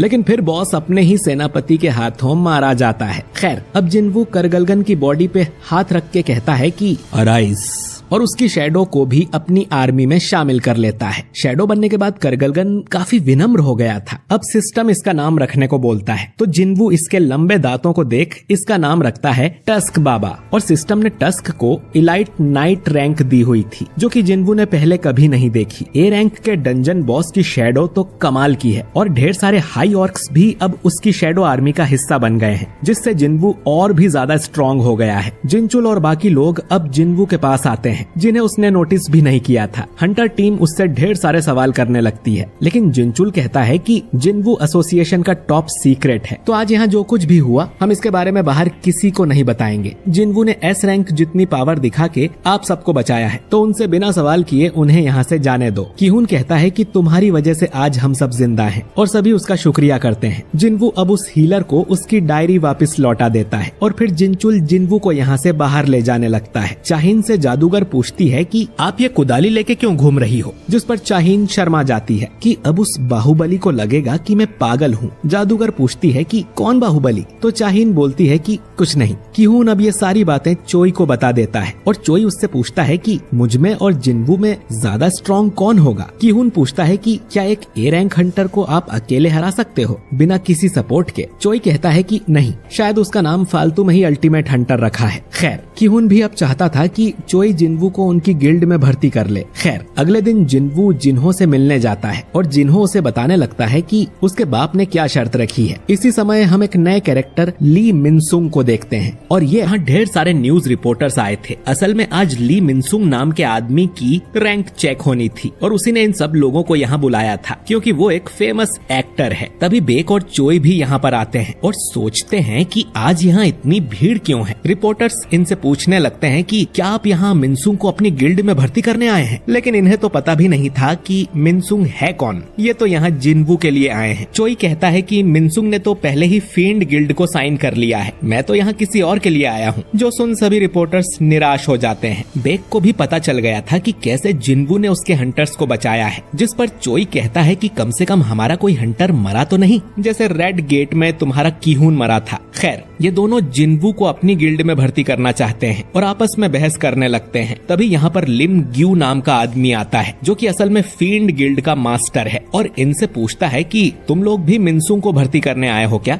जिस पर दोनों गुस्से में कहते हैं कि अरे मिनसुंग या पिनसुंग हो, हम उसके लिए नहीं आए। तभी जिनवू भी यहाँ आ जाता है क्योंकि आज ऑफिशियली उसे एस रैंक मिलने वाली है। मिनसुंग अब प्रेस वालों से कहता है कि मेरे अंदर हंटर की पावर अवेकन हुई है, और अब मैं अंदर जाके अपनी रैंक चेक करवाऊंगा और फील्ड गिल्ड के लिए काम करूंगा। प्रेस वाले पूछते हैं कि आप एक्टिंग करना छोड़ देंगे क्या और फुल टाइम हंटर बन जाएंगे। अब मिनसुंग मन में सोचता है कि बिल्कुल भी नहीं। असल में उसने अपनी रैंक पहले ही चेक करवा ली थी, जो कि ए रैंक है। वो सिर्फ 2 साल के लिए फील्ड गिल्ड में रहेगा और फिर वापस एक्टिंग करियर में लौट आएगा। असल में मिनसुंग पर काफी इल्जाम लगे हुए हैं, तो 2 साल में लोग उन्हें भूल जाएंगे और मिनसुंग की इमेज क्लीन हो जाएगी। तभी जिनवू अंदर जाने लगता है, लेकिन मिनसुंग का मैनेजर उसे रोक लेता है कि अभी सर का इंटरव्यू चल रहा है, बाद में आना। तभी एसोसिएशन के चेयरमैन गोगन ही बाहर आते हैं और कहते हैं कि जिनवू मेरा मेहमान है, और उसने मिनसुंग को मना भी किया था कि इस टाइम प्रेस कॉन्फ्रेंस मत करना। खैर, वो जिनवू को लेकर अंदर चले जाते हैं। मिनसुंग सोचता है कि उस लड़के ने मेरा इंटरव्यू खराब कर दिया। अब वो भी अंदर जाने लगता है, तो जिनचुल गेट पर ही उसे रोक लेता है कि अभी किसी और की रैंक चेक की जा रही है, तो तुम बाहर ही इंतजार करो। मिनसुंग उससे कहता है कि तुम जानते हो ना कि मैं कौन हूँ, अभी खड़े खड़े तुम्हें नौकरी से निकलवा सकता हूँ। जिनचुल बोलता है कि मैं नहीं जानता तुम कौन हो, लेकिन ज्यादा परेशान करोगे तो अच्छा नहीं होगा। इधर जिनवू देखता है कि चोई और बेग भी अंदर उसके लिए खड़े हैं। आखिर 2 साल के बाद देश को एक एस रैंक हंटर मिला है। खैर, अब जिनवू से पूछा जाता है कि वो किस तरह की पावर्स यूज कर सकता है। अब जिनवू तुरंत ही एक शैडो सोल्जर को समन करता है। गन ही बोलते हैं कि मैंने तुम्हारी रिपोर्ट पढ़ी है, तुम इससे भी ज्यादा कर सकते हो ना। जिनवू मन में सोचता है कि लोगों ने उसकी पावर देख ली है, तो अब छुपाने से कुछ नहीं होगा। जिनवू अब ढेर सारे शैडो सोल्जर्स को समन करता है और कहता है कि मैं ऐसे 100 और सोल्जर्स बुला सकता हूँ। बेक और चोई महसूस कर लेते हैं कि जिनवू की मैजिक पावर तो बहुत ज्यादा है और वो बेक से भी ज्यादा स्ट्रॉन्ग है। उन्हें कमरे के बाहर ही जिनवू का ऑरा महसूस हो रहा था। रीएवोल्यूशन प्रोसेस कंप्लीट होने के बाद जिनवू को उसका एस रैंक वाला हंटर लाइसेंस मिल जाता है। जिनवू सोचता है कि अब वो जल्दी से डीमन कैसल वाले मिशन को पूरा कर लेगा। चेयरमैन जिनवू को एस रैंक मिलने पर बधाई देते हैं और जिनवू यहाँ से जाने लगता है। बाहर उसे चोई और बेक भी मिलते हैं, जो कि उससे बात करना चाह रहे थे, लेकिन जिनवू फिर से इन्हें इग्नोर करके आगे निकल जाता है और कहता है कि पहले मुझे कोई और जरूरी काम निपटाना है। अब जैसे ही जिनवू गेट खोलता है तो प्रेस वाले धड़ाधड़ उसकी फोटो खींचने लगते हैं। इधर सोंगयी जिन्हा को बताती है कि तुम्हारा भाई तो न्यूज में आ रहा है कि वो देश का 10वां एस रैंक हंटर है। उसके मजदूर भाइयों को भी पता चलता है कि वो एस रैंक का हंटर है। जुनही भी न्यूज देखकर खुश होती है और जिनवू के पुराने साथी और चाहीन को भी ये खबर मिल जाती है। ये एक बहुत बड़ी बात थी क्योंकि पिछले 2 साल से कोई भी नया एस रैंक हंटर नहीं बना था। सब लोग मिनसुंग को छोड़कर जिन्वू का इंटरव्यू लेने लगते हैं। इधर जिन्हो अपने फादर को बताता है कि जिन्वू ने उनकी गिल्ड ज्वाइन करने से मना कर दिया है। जिन्वू ने कहा था कि एक मिशन है जो उसे अकेले ही पूरा करना है, जिसके लिए वो लड़ता रहेगा और स्ट्रांग होता जाएगा। तो अभी वो कोई गिल्ड ज्वाइन नहीं करना चाहता, बल्कि वो चाहता था कि जिन्हो उसकी टीम ज्वाइन कर ले। इस बात पर जिन्हो को अपने फादर से डांट पड़ती है कि पहले तो तुम इस गिल्ड के मास्टर बनना चाहते थे और अब उस जिन्वू के लिए सब कुछ छोड़कर जाना चाहते हो। जिन्हो कहता है कि जो भी हो वो जिन्वू के साथ रहेगा। इधर प्रेस वाले जिन्वू से बात करना चाहते थे। बेक कहता है कि इनसे बात करोगे तो थक जाओगे, हम तुम्हें घर छोड़ देते हैं। जिन्वू कहता है कि उसकी जरूरत नहीं है और अचानक ही सबके सामने से गायब होकर यहाँ से चला जाता है। चोई बोलता है कि ये सिर्फ पावरफुल नहीं बल्कि जादूगर भी है। वहीं जिन्वू की स्पीड देख बेक के तोते उड़ गए थे। जिन्वू को अब अच्छा गियर खरीदना था तो वो हंटर्स ऑक्शन में जाता है। उसे एक ऐसा आर्टिफैक्ट चाहिए था जो कि फायर वाले अटैक से उसकी रक्षा करे। इस काम के लिए मैनेजर उसे एक क्लॉक दिखाता है जो कपड़ों के ऊपर पहनते हैं, लेकिन उसकी कीमत देख जिन्वू की हालत खराब हो जाती है और वो कहता है कि थोड़ा कम करो भैया, रोज आपके यहाँ से कपड़े लेता हूँ। मैनेजर कहता है कि हमारे स्टोर का प्राइस फिक्स है, लेकिन अगर आप यहाँ का ग्लास तोड़ सको तो हम आपको ये प्रोडक्ट फ्री में दे देंगे, क्योंकि ये ग्लास मैजिक से बनाए गए थे इन कीमती आर्टिफैक्ट्स की प्रोटेक्शन के लिए। जिन्वू अब ग्लास तोड़ने को तैयार हो जाता है तो मैनेजर कहता है कि अरे सर, मैं तो मजाक कर रहा था, ग्लास को छुआ भी तो सिक्योरिटी अलार्म बज जाएगा। जिन्वू कहता है कि उसे चाकू टाइप कोई हथियार चाहिए, तो एक दूसरा मैनेजर उसे अपने साथ ले जाता है। ये आदमी देखता है कि जिन्वू ने तो कांच को छुआ भी नहीं था और फिर भी उसमें क्रैक आ गया था। इधर जिन्वू को एक चाकू पसंद आता है, लेकिन वो बहुत महंगा था। अब जिन्वू अपना डैगर मैनेजर को दिखाता है और कहता है कि इसकी कीमत क्या होगी। मैनेजर कहता है कि इसकी कीमत कम से कम 100 मिलियन होगी। जो सुन जिन्वू हैरान हो जाता है, क्योंकि ये डैगर उसने सिस्टम से खरीदा था, वो भी बहुत सस्ते में। यानी सिस्टम से मिले आइटम असली दुनिया में बहुत कीमती होते हैं। वो सोच रहा था कि इन आइटम्स को बेचकर आर्टिफैक्ट्स खरीद लूंगा, लेकिन अब उसका मन बदल जाता है। इधर बेक सोच रहा था कि जिन्वू दिन पर दिन इतना स्ट्रॉन्ग कैसे होता जा रहा है। उसकी सेकंड अवेकनिंग तो काफी टाइम पहले हुई थी, तो उसकी पावर्स बढ़ती कैसे जा रही हैं? कहीं ऐसा तो नहीं कि उसकी सेकंड अवेकनिंग हुई ही ना हो और वो किसी दूसरे तरीके से लेवल अप कर रहा है। इधर जिना देखती है कि आखिरकार मीडिया वाले उनके घर के सामने से चले गए थे। जिन्वू उसे बताता है कि वो फिर से एक हफ्ते के लिए बाहर जा रहा है। तभी इनके घर की घंटी बजती है। ये जिन्हो था जो कि अपनी बोरिया बिस्तर लेकर जिन्वू के पास आ गया था। जिन्वू अब जिना से कहता है कि मैं इसके साथ एक हफ्ते के लिए काम से जा रहा हूँ। उस रात को जिन्हो जिन्वू के कमरे में ही सोता है। जिन्वू को जिना की चिंता हो रही थी कि जब वो बाहर जाए तो कोई उस पे हमला न कर दे, तो उसकी रक्षा के लिए जिन्वू फैंग यानी टस्क के 4 गार्ड्स को समन करता है और देखता है कि ये तो 3 ही थे। फिर उसे याद आता है कि चौथे को तो उसने छत से चिपका दिया था, तो उसकी शेडो एक्सट्रैक्ट करना तो वो भूल ही गया। खैर, इन 3 में से एक भी जिना को प्रोटेक्ट करने के लिए काफी होगा। वो अब शेडो बन के जिना के साथ ही रहेगा। इसके बाद जिन्वू अपने मोहल्ले की सिक्योरिटी भी बढ़ा देता है। वो कुछ शेडो सोल्जर्स को समन करता है और उन्हें मोहल्ले की पेट्रोलिंग पर लगा देता है, ताकि कोई भी बुरा इंसान इनके मोहल्ले के आसपास भी ना भटके। इस समय हम आसमान में एक एंट को उड़ते हुए देखते हैं, जो कि शायद उसी जेजू आइलैंड से उड़ी होगी। खैर, अगले दिन जिन्वू जिन्हो के साथ निकल जाता है। जिन्वू कहता है कि वो कुछ दिनों के लिए ट्रेनिंग करने जा रहा है। इसके बाद जिन्वू फिर से डीमन कैसल में एंटर करता है। वो अपने साथ 2 आइटम भी लाया था, जिससे उसे हीट प्रोटेक्शन मिलेगी। तभी उसे एक क्वेस्ट मिलता है कि उसे डीमन मोनार्क बारन को मारना है। अब पिछली बार जिन्वू ने 75 फ्लोर पार कर लिए थे, वो अब सीधा 76वें फ्लोर पर जाता है। इधर जिन्हो के फादर और मदर बात कर रहे थे कि उन्हें लगा नहीं था कि जिन्हो ऐसे घर छोड़ के चला जाएगा। तभी जिन्हो के फादर को हार्ट अटैक आता है और वो बेहोश हो जाते हैं। इधर जिन्वू के सामने एक बहुत बड़ा डीमन आता है, तो उसे मारने के लिए जिन्वू टस्क को समन करता है और उसे अपना स्पीयर ऑफ एवराइस भी दे देता है, जिससे उसकी पावर बढ़ जाए। टस्क अब अपने आग वाले जादू से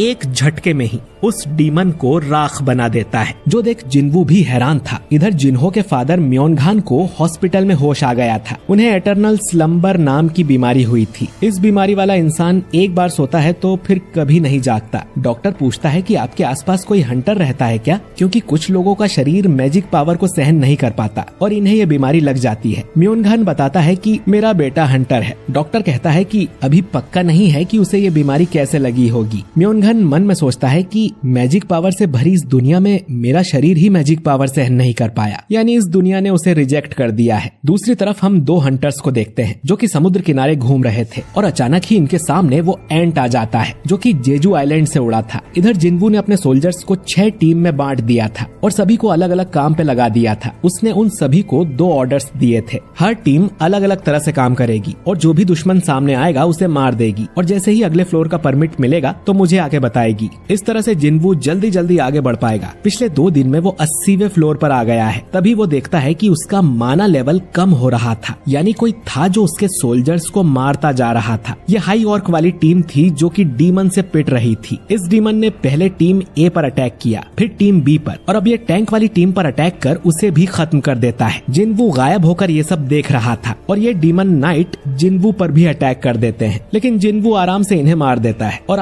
जिन्वू आखिरी बचे नाइट को भी मारने वाला था, लेकिन तभी वो नाइट सरेंडर कर देता है और कहता है कि मुझे मत मारो। जिन्वू उसका हेलमेट निकालता है तो ये एक लड़की थी। जिन्वू बोलता है कि तुम लोगों ने मेरी सेना पर हमला किया और अब चाहती हो कि मैं तुम्हें जिंदा छोड़ दूं, और वैसे भी तुम्हारे साथी तो मर चुके हैं। ये डीमन लड़की जिसका नाम एसिल था कहती है कि इनकी ड्यूटी मुझे प्रोटेक्ट करने की थी, उसमें ये मर भी गए तो क्या हुआ। जिन्वू सोचता है कि ये लड़की तो बहुत सेल्फिश है, वो इसे जिंदा छोड़कर यहाँ से जाने लगता है। तो एसिल मौका देखकर उस पर पीछे से वार करने की कोशिश करती है, लेकिन टस्क अपने कवच वाले जादू से उसे बचा लेता है। एसिल फिर से माफी मांगती है और कहती है कि मुझे मत मारो, तुम जो कहोगे मैं वो करूंगी। जिन्वू पूछता है कि क्या वो उसे अगले फ्लोर का एंट्री परमिट दिला सकती है। एसिल कहती है कि वो परमिट उसकी फैमिली के पास है और वो जिन्वू को लाके दे देगी। बाकी उसे सभी फ्लोर्स के परमिट की लोकेशन पता है। अगर जिन्वू उसे और उसकी फैमिली को जिंदा छोड़ दे तो एसिल जिन्वू को वहाँ तक ले जा सकती है। अब जिन्वू डरावने तरीके से पूछता है कि क्या मैं तुम पर भरोसा कर सकता हूँ, और एसिल कहती है कि वो झूठ नहीं बोल रही। जिन्वू अब परमिट के बदले उसे जिंदा छोड़ने को मान जाता है और फिर पूछता है कि आखिर तुम लोग हो कौन। इधर हम उसी आइलैंड को देखते हैं जिस पर वो एंट मॉन्स्टर उड़कर आ गया था। उसने यहाँ पर तबाही मचा दी थी और कई सारे लोगों को मार दिया था। इधर जिन्वू एसिल से पूछता है कि क्या उसे भी अपने माइंड में इंसानों को मारने की आवाज सुनाई देती है। एसिल कहती है कि नहीं, लेकिन हमें दूसरी कमांड मिलती है, अपनी जगह को प्रोटेक्ट करो, यानी कि ये लोग डंजन वाले मॉन्स्टर से अलग हैं। जिन्वू पूछता है कि ये आवाज उसे कब से सुनाई दे रही है, जिस पे एसिल कहती है कि जब से वो यहाँ पर आए हैं तब से। ये सुन जिन्वू चौंक जाता है। एसिल कहती है कि इससे पहले वो डीमन रेल्म में थी। जिन्वू पूछता है कि तुम डीमन रेल्म में क्या कर रही थी। अब एसिल के साथ फिर से वही ग्लिच होने लगता है जो इससे पहले टस्क और बारका के साथ हुआ था, और वो एक रोबोट टाइप आवाज में बोलती है कि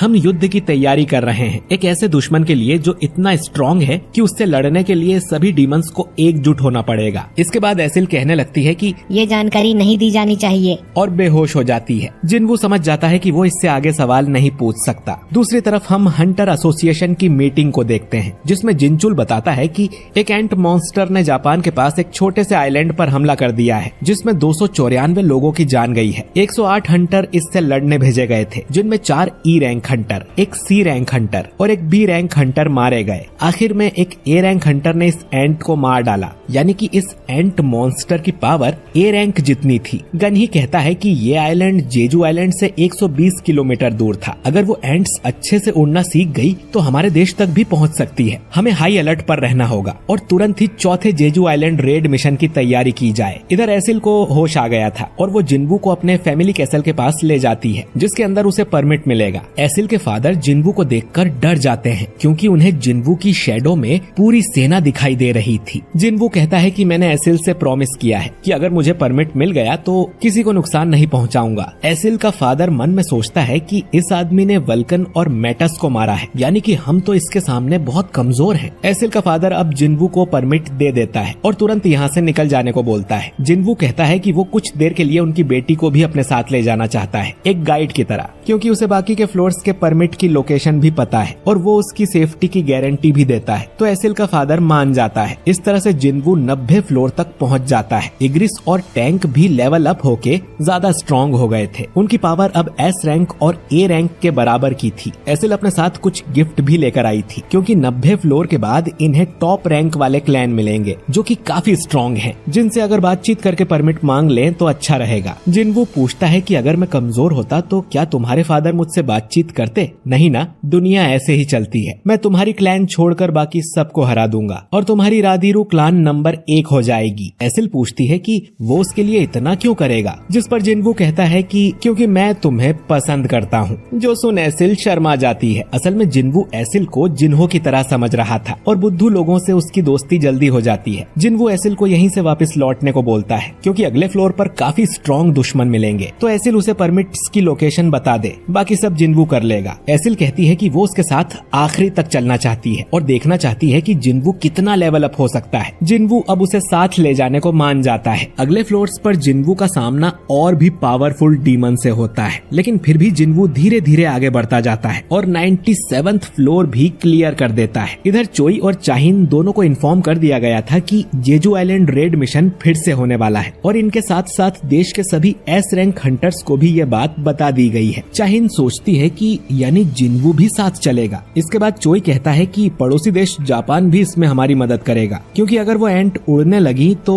उन्हें भी खतरा हो सकता है। तो उन सबको मिलकर इस खतरे को जड़ से खत्म करना होगा। मिशन का बैटल प्लान डिस्कस करने के लिए एक अल्ट्रा गिल्ड का हंटर उनके देश में आने वाला है। इधर जिनवू 100वें यानी कि आखिरी फ्लोर पर पहुंच गया था, जहां उसका सामना होता है डीमन लॉर्ड बारन से, जो कि एक व्हाइट ड्रैगन पर बैठा हुआ था और इसका ऑरा बहुत ही पावरफुल था। बारन अब अपनी डीमन आर्मी को बुलाता है, जो जिनवू और एसिल को चारों तरफ से घेर लेती है और ये डीमन इन पर हमला करने भागते हैं। जिनवू अपने आसपास डोमेन बना लेता है और उसकी शैडो आर्मी बाहर निकलकर इस डीमन आर्मी से लड़ने लगती है। टस्क तो अपने जादू से अकेले ही सैकड़ों डीमंस को जला देता है। उसकी ये पावर देख एसिल हैरान थी। वो सोचती है कि डीमन मोनार्क बारन यहाँ का राजा है और जिनवू बस एक घुसपैठिया, तो उसे किसकी साइड रहना चाहिए। बारन अब आसमान से खतरनाक बिजली गिराता है, जिसमें एसिल भी मरने वाली थी, लेकिन जिनवू उसे बचा लेता है। जिनवू सोचता है कि अगर इस अटैक से उसके सोल्जर्स बार बार मरते रहे तो उसका माना जल्द ही खत्म हो जाएगा, तो उसे जल्दी बारन को मारना पड़ेगा। वो गायब होकर बारन के पास जाता है, लेकिन बारन फिर भी उसका अटैक रोक लेता है और एक पावरफुल लेजर से जिनवू पर हमला करने लगता है। जिनवू अब टस्क और इग्रिस को मदद के लिए बुलाता है। टस्क अपने जादू से उस लेजर को रोकता है और इतनी देर में जिनवू अपने डैगर से उस व्हाइट ड्रैगन की गर्दन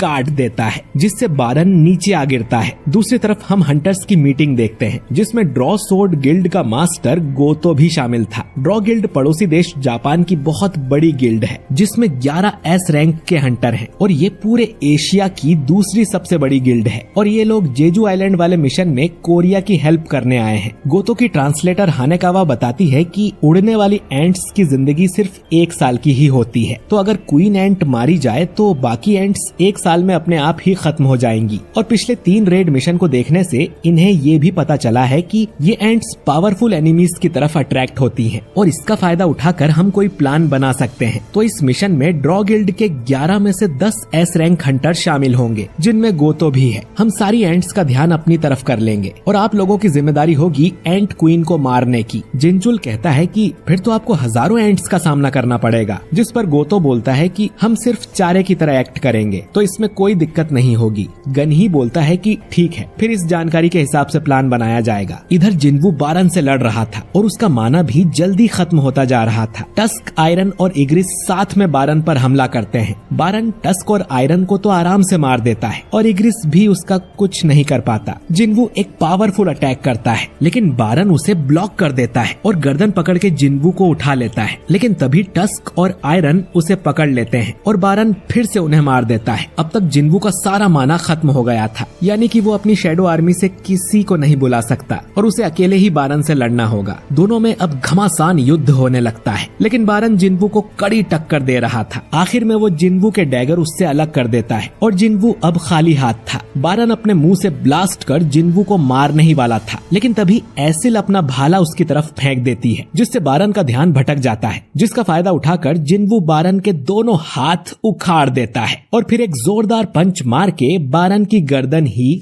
अलग कर देता है, जिससे बारन मारा जाता है और जिनवू का डीमन कैसल वाला मिशन कंप्लीट हो गया था। जिनवू एसिल से कहता है कि वापस जाके अपने फादर को बता दो कि अब उनकी फैमिली टॉप रैंक पर है और ये एपिसोड यहीं पर खत्म हो जाता है।